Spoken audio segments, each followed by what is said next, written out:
What do a painting of smiling Soviet farmers, a statue of a blonde German soldier, a Rocky Balboa movie, and a TikTok video of a Chinese farmer have in common?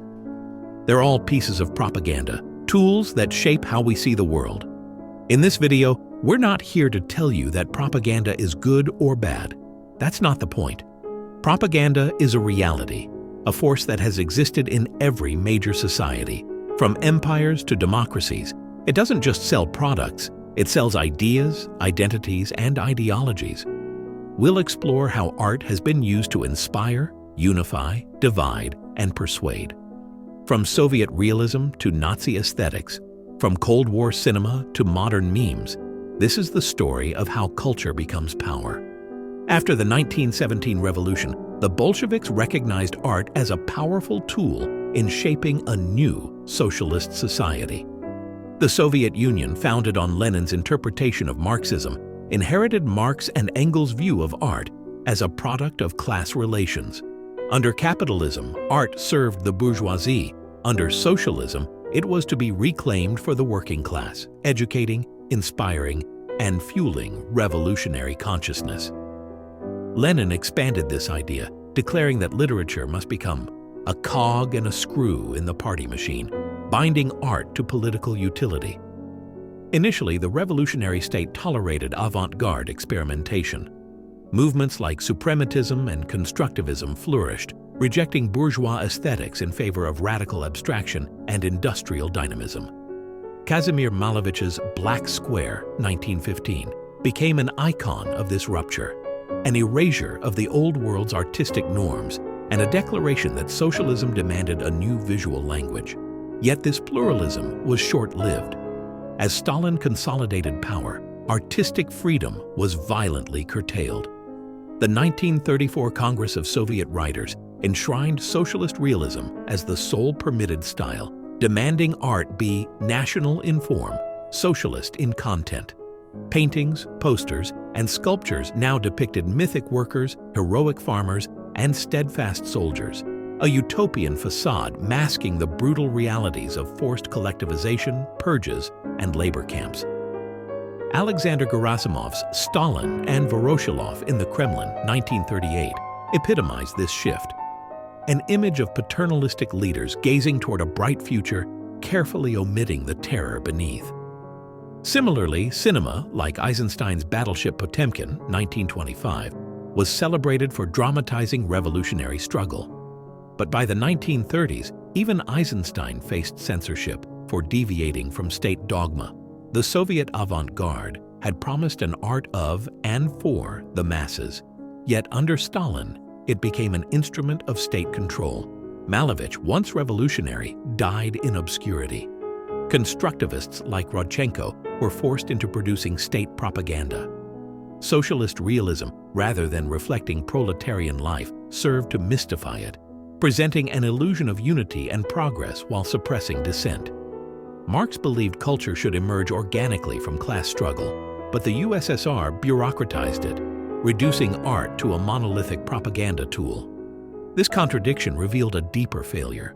When art is weaponized by the state rather than liberated by the people, it risks becoming another form of oppression.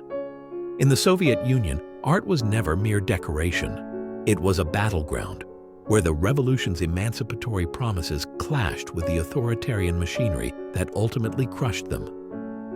In Germany, an even more sinister propaganda machine was crafted, one that fused art, race, science, and myth. The Nazis didn't merely use art for politics, they treated it as a eugenic project where aesthetics and biology were inseparable. The 1937 opening of Munich's House of German Art was not just an exhibition, but a racial manifesto. Paintings of muscle-bound farmers, blonde mothers cradling children, and steel-jawed soldiers declared a fabricated Aryan utopia. These images didn't just celebrate ideals, they erased reality. Germany's actual rural poverty, post-war trauma, and social fractures vanished beneath a kitsch veneer of harmony. The Nazis' hatred of modern art turned into a panic about cultural decay. The 1937 Degenerate Art exhibition was a carefully staged freak show, with expressionist and Dada works hung askew, labeled with sarcastic captions. This wasn't just censorship, it was a ritual of humiliation, turning avant-garde art into a scapegoat for Germany's supposed moral decline. Adolf's obsession with accessible art, alpine landscapes, neoclassical nudes, revealed fascism's reactionary core, a terror of complexity. His speeches demanded art be eternal, read unchallenging, and heroic, read obedient. Unlike Soviet avant-garde experiments, which briefly grappled with revolutionary form, Nazi art was stylistically regressive, mimicking 19th-century realism, but drained of vitality. It was propaganda as kitsch, meant not to inspire thought, but to anesthetize it. Riefenstahl's Triumph of the Will, 1935, epitomized fascist art's true purpose, the aestheticization of power.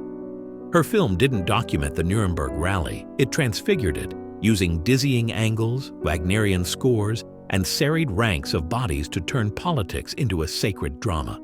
The message was clear: individuality must dissolve into the collective folk, just as art must serve the Führerprinzip. Nazi art openly glorified hierarchy, with racial purity as its dogma, and it failed not just morally, but artistically. Its ideals were nostalgic hallucinations, blood and soil kitsch that couldn't survive outside a police state. The United States developed a distinctive form of cultural propaganda, the myth of apolitical art.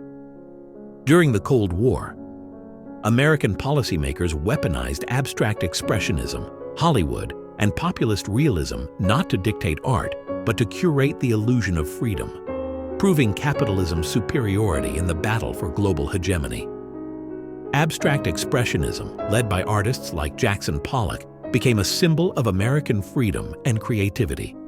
His dynamic splashes of paint were showcased in international exhibitions, contrasting with the tightly controlled art of the Soviet Union.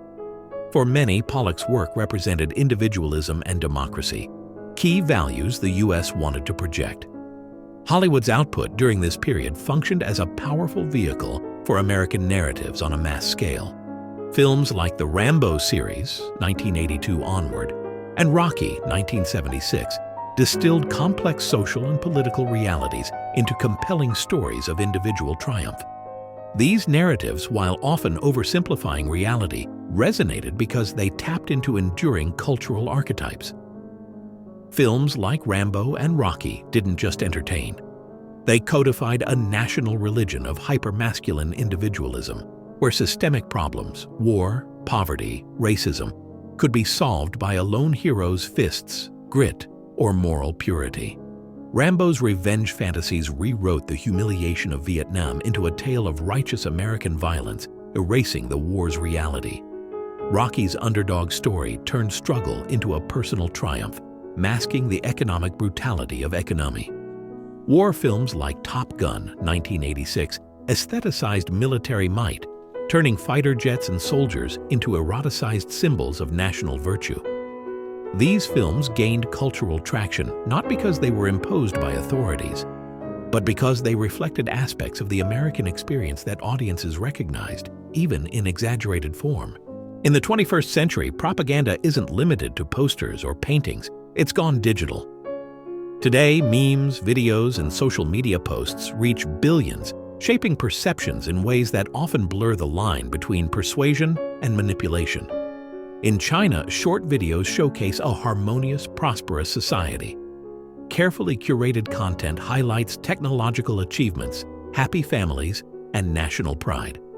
It's a modern extension of the harmonious society ideal, designed to build trust at home and project an image of stability abroad. Russia, meanwhile, has embraced digital propaganda to promote traditional values, Orthodox faith, and a vision of itself as the last bastion against Western decadence. Through online channels, influencers, and even state-backed news outlets, narratives are crafted to position Russia as the defender of morality and national identity. The United States has perfected a new kind of digital age propaganda, one that doesn't look like propaganda at all. American cultural influence spreads organically through the relentless optimism of Hollywood blockbusters, the aspirational mythology of tech entrepreneurs, and the algorithmically amplified American dream and American exceptionalism. From oil paintings to Instagram filters, propaganda adapts, but its goal remains the same: to shape what people believe, often without them realizing it. Whether it's a regime building loyalty, a democracy projecting soft power, or a corporation shaping your sense of reality, propaganda isn't just a relic of the past, it's everywhere.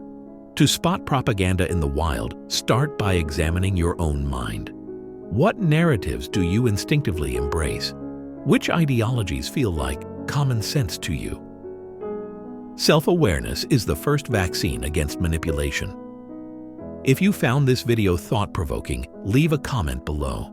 What's one piece of propaganda, past or present, you've noticed recently? Don't forget to subscribe for more deep dives into history and art.